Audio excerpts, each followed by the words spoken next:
மாணவிகளே, நவீன இயந்திரங்கள்ன்ற தலைப்பில் 2 ஆடியோவை பிரித்தோம். காரணம் 11 இயந்திரங்களை பற்றி கொடுக்கப்பட்டிருந்து. ஃபஸ்ட் ஆடியோவாக தேய்ப்பான் இயந்திரம், மடிக்கணனி, பேனா இயக்கி என்பது பென்ட்ரைவ், திரைப்பட கருவி ப்ரொஜெக்டர் மற்றும் எல்இடியை பற்றி பார்த்துருந்தோம். அதுக்கப்புறம் திரவ படிக காட்சிகள் வர பார்த்துருந்தோம். இப்போது நம்ம பார்க்க வேண்டிய கண்டினியூட்டி தலைப்பும் 26வது பக்கத்தில் உள்ள பயோமெட்ரிக் பணம் பிரிக்கும் மற்றும் எண்ணும் இயந்திரம், மூடிய சுற்று தொலைக்காட்சி, தொலை நகல்கள் மற்றும் புகைப்பட கருவியை பற்றி பார்க்க போகிறோம். மாணவிகளே, பயோமெட்ரிக் இது ஒரு முக்கியமான கொஸ்டின். 3 மார்க் கொஸ்டின் இல்லாமல் உனக்கு ஒரு கொஸ்டின் வராது. மாணவிகளே, இது எல்லாருமே நம்ம பார்க்குறோம், பயன்படுத்துகிறோம். பயோமெட்ரிக் சாதனங்கிறது என்னங்கிறது ஒரு 1 வேர்டு கொஸ்டினுக்கு வரும். அடையாளம் கண்டு அங்கீகாரம் தரக்கூடிய ஒரு பாதுகாப்பு சாதனம். அடையாளம் கண்டு அங்கீகாரம் தரக்கூடிய ஒரு பாதுகாப்பு சாதனம்.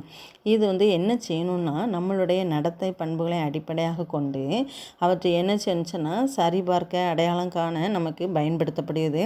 இது எப்படி நம்மளை அடையாளம் காண்றாங்க அப்படின்னா, நம்மளுடைய கை ரேகைகள், முகப்பிரதி பிம்பங்கள் மற்றும் குரல் மற்றும் அங்கீகாரம் உள்ளிட்டவைகளை கொண்டு இதனுடைய சிறப்பு. அதாவது நம்மளை எப்படி அடையாளம் கண்டுக்கலாம்னா, கை ரேகைகளை வச்சு அடையாளம் கண்டுபிடிக்கலாம், நம்மளுடைய முக ஜாடைகளை வச்சு, அடுத்து நம்மளுடைய பிம்பங்கள் எனல்களை வச்சு கூட நம்மளை அடையாளம் கண்டுகொள்ளும். அடுத்து நம்மளுடைய வாய்ஸ் குரல்களை வச்சும் நம்மளை என்ன அடையாளம் கண்டுகொள்வதற்காக பயன்படுத்தக்கூடிய ஒரு சிறப்பான ஒரு சாதனம். இந்த பயோமெட்ரிக் நம்மளை அடையாளம் கண்டு அங்கீகாரம் தரக்கூடிய ஒரு பாதுகாப்பு சாதனம். இது நம்மளுடைய நடத்தை பண்புகளை அடிப்படையாக கொண்டு நபரின் அடையாளத்தை சரிபார்க்க முடியும். நடத்தை பண்புகள், நம்மளுடைய கேரக்டர்ஸ், நம்மளுடைய செயல்பாடுகளை வச்சு நம்மளை அடையாளம் கண்டுகொள்வதற்காக பயன்படுத்தக்கூடிய இது பயோமெட்ரிக்கில். இப்போ பாரு, நம்மளுடைய ஆதார் கார்டு, ரேஷன் கடைகளில் இதெல்லாம் நம்ம பயன்படுத்துகிறோம். இதுதான் பயோமெட்ரிக். ஓகே. அடுத்து பணம் பிரிக்கும் மற்றும் எண்ணும் இயந்திரம். இந்த பணம் பிரிக்கும் மற்றும் எண்ணும் இயந்திரம்னு சொல்லும்போது மாணவிகளை, இதை யார் அதிகமாக பயன்படுத்துகிறா அப்படின்னா, வர்த்தக நிறுவனங்கள்.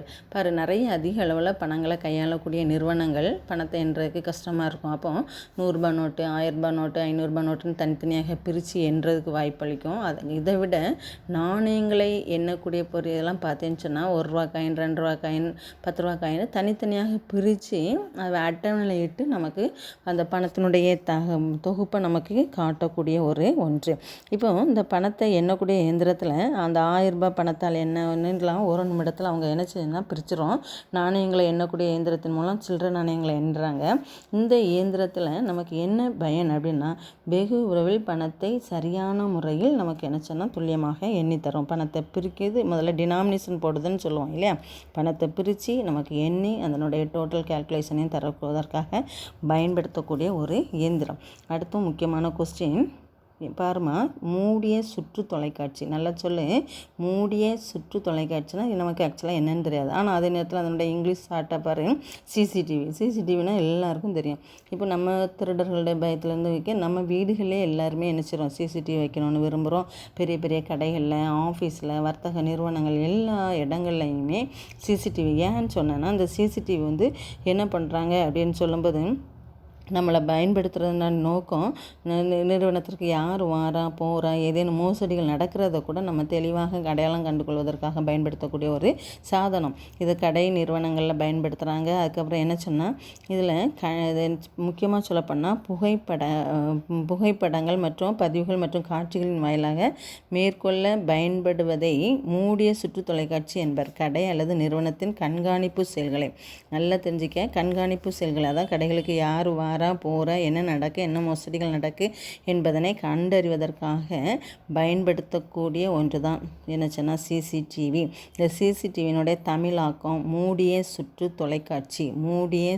தொலைக்காட்சி. அடுத்து தொலை நகல். அந்த பாரு, நகல்னாலே நமக்கு காப்பி எடுக்கிறது, இல்லையா, நகல்கள் எடுக்கிறோம் அப்படிங்கிறத ஜெராக்ஸ் காப்பி எடுக்கிறது போல் நம்ம ஒன்றை வச்சு பல பிரதிகள் எடுக்கிறது தான் நகல்னு சொல்லுவோம்.